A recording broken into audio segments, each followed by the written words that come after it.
In this video, we will demonstrate how to identify the orientation of your security steel door. When determining your door hinge side and opening, the orientation is dictated by the view of the door from the outside.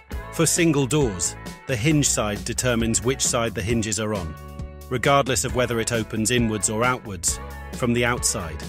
The latching side is on the opposite. Here we can see from looking at the exterior of the door that the hinge is visible on the left and the handle is on the right-hand side of the door leaf. This identifies it as a left-handed door opening outwards.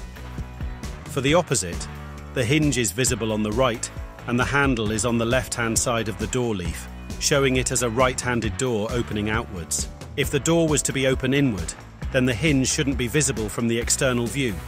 In this example from the exterior of the door, no hinge is visible, and the door handle is located on the left side of the leaf.